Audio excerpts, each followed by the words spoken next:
This is a really important one, because people have this idea that somehow I'm 30 years old, I shouldn't be doing this anymore. I'm 50 years old, I should have learned by now. That's all bullshit. Throw that away. Toss that shit aside. Like these ideas of numbers that people have in their head, that by a certain age you should stop. You are alive. And if you are alive and if you are thinking, all those numbers that you keep attaching, well, you know, when Einstein was 30, shut the fuck up. Stop doing that. That is a waste of your time. And stop saying to yourself, I should be better by now. I'm such a total non-helping thought. What you need to think of is life. You're living, you're alive right now, and if you've made a mistake and you're still continuing to learn and grow, that's all just data. You're making $15 an hour and you have children to feed. You have a dream. You have a risk. You have a thing to do, and you're scared. And a lot of people would advise you to not take any risks in that situation, and that might be good advice, because everybody's got a unique situation. Everybody's situation is totally, completely unique, and it's hard always. But my advice is always, you have to think of your life in terms of, first of all, it's a temporary situation. You have a finite amount of time, and it can be a good time or it can suck. And if it sucks, you have to fight to change it as if your life depends on it, because it really does. It really does. The quality of your life depends on it. The quality of the experience depends on it. And you've got yourself into a bad situation. Like if you went down the wrong road, okay, if you have a destination to go to and you're supposed to go left, but you fuck up and you go right, and you go right for like a couple of miles, and you realize like, oh my God, I went right. What do? Do you keep going right? Do you stop, get out of the car and cry? No, you realize like, oh my God, it's going to take me hours and hours and hours to go back and turn around and turn back. Yeah, that's what you got to do. You got to get better the same way you got sick. You've been living your life, and if you've been living your life with a bad diet, or with a bad mindset, or you've been living like blaming other people for your failures, you've got to recognize that those things are not serving you well, and you have to back up and you have to go left. You have to go the right way. You have to figure out a way to get on the right path. And for a lot of people, that kind of change and that kind of alteration of these comfort patterns that people fall into is extremely difficult to do. But you've got to do it. You've got to do it. It's the only way to do it. I think your feelings are important, but I also think that people have a tendency towards self-indulgence. And if you deny that tendency, if you ignore that fact, you're going to create a bunch of people that think that the world does revolve around every single nuanced feeling that they have. Also, there's this rejection of responsibility and discipline, and this equation. They're equating discipline with not just toxic masculinity, but cruelty. That, you know, you're cruel if you impose discipline or if you encourage discipline. And I say, you know, I follow Jocko Willink's advice. Discipline equals freedom. And I think that's real. And I think that if you can figure out a way to work hard, you will feel satisfaction from the results of that work. It makes you feel better. For a society that's so concerned with feelings, you should be looking at all the different ways that the life that you choose affects the way you feel about things.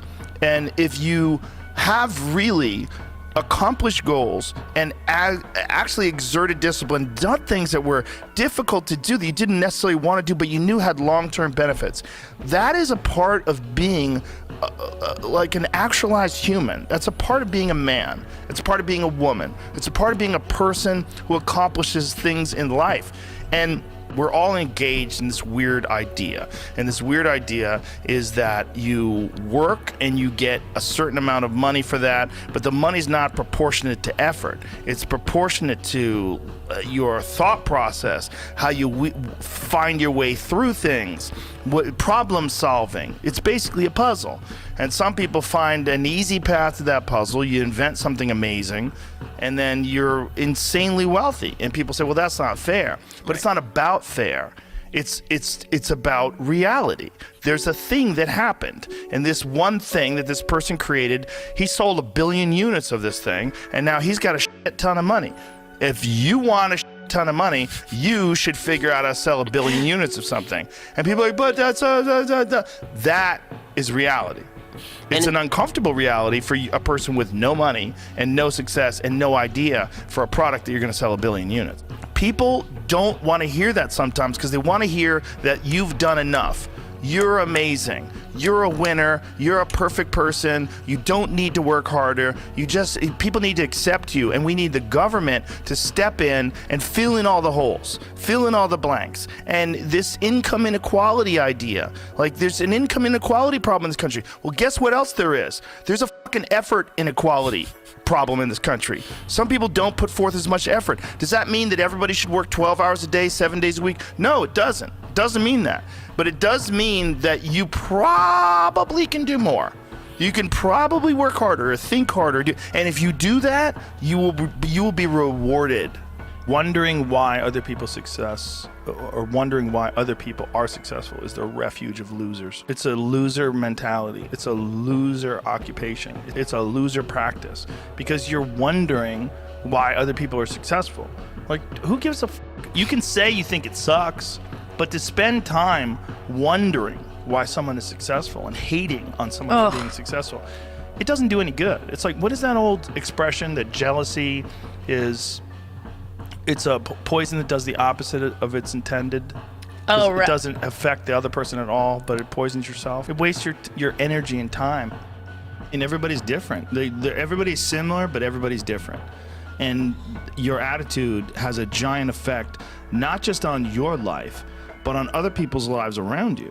That's the other thing about it. Those I can't catch a break guys, get them the fuck away from me. I can't be around those guys. I don't want to hear that shit. I don't want to hear that shit. I don't buy it. Because everybody has bad breaks. Yeah. I've had a shit ton of bad breaks. But you know what I did? I stayed up and I thought through it. And I figured out what the fuck I did wrong. And then I went back. It's like I fucked up everything I've ever done 100 times. There's no other way to do it. And I've had a bunch of shitty breaks. Everybody has. But you got to realize when you have those shitty breaks what that is. It's an opportunity for you to reassess, reboot, get better, figure out another way, find another way through. It's just little challenges. And the people that look at those challenges and go, why do I always have these challenges? They're cancer. Those people are dangerous to be around. They will rob you of your enthusiasm. They don't give you any fuel. They're the opposite of fuel. Like the fuel people, the people that are kicking ass, the people that are out there just fucking hustling, always getting things done. You go and get after it, you don't make any excuses. And those kind of guys are fuel. But those I can't catch a break guys, they're the opposite of fuel. They're just pissing on your fire. They're no fun. The people that surround them are all idiots because only idiots want to be around I can't catch a break guys. Yeah. Only the dummies stick around. After a while, even if they're your good friend, you got to be like, bro, you got to fucking stop. You got to stop with all this I can't catch a break bullshit. All the time you're complaining, you could be instead hustling. You could be instead chasing your dream. You could be instead figuring out what you're doing wrong, trying to improve certain aspects of your life, getting your shit together, reading a book, meditating, something. Something. But this I can't catch a break is not helping anybody, and it pushes everybody away from you. But some people, they get caught in that pattern, and it might be their parents, it might be how they were raised, somebody might have told them they were useless real early on, it's stuck, and they never feel like they get enough reassurance. They never feel like they get enough motivation. And they feel like other people get more. And they look at all these other people, how come he gets that? How come she gets this? How come he's got that going on? And all that's bad for you too. That shit ain't no good for you. There's no one human being where everyone's gonna listen. Mm-hmm. There's no one positive message. Hey, we should just love each other. Hey, we should value community and friendship, and we should take care of our bodies and be healthy. That could say anything where everyone's going to listen. Yeah. But that is the most significant factor. Mm-hmm. The most significant factor is doing things that are positive both for your health and for your friendships and for your community, and also like choosing a path in life that is actually rewarding and satisfying. And that's hard. It's a very difficult thing to do, and this idea that everybody starts at the same starting block is fucking total horseshit. And that is something that people who are doing well like to stick in the face of people that really were dealt a really bad hand of cards. The problem with human psychology is that we do tend to concentrate on negative things. It's not healthy for anybody. And the more time you can concentrate on yourself and people you care about and friendships and love and community and your actual interests, real interests. You should have hobbies, you have things you're curious about. The more you take care of your own bullshit, the less you're going to worry about other people's bullshit. And the more you can enjoy things that you're actually interested in. as opposed to spending time cultivating negativity, which is so intoxicating. It's so easy for people to get caught up in this artificial drama.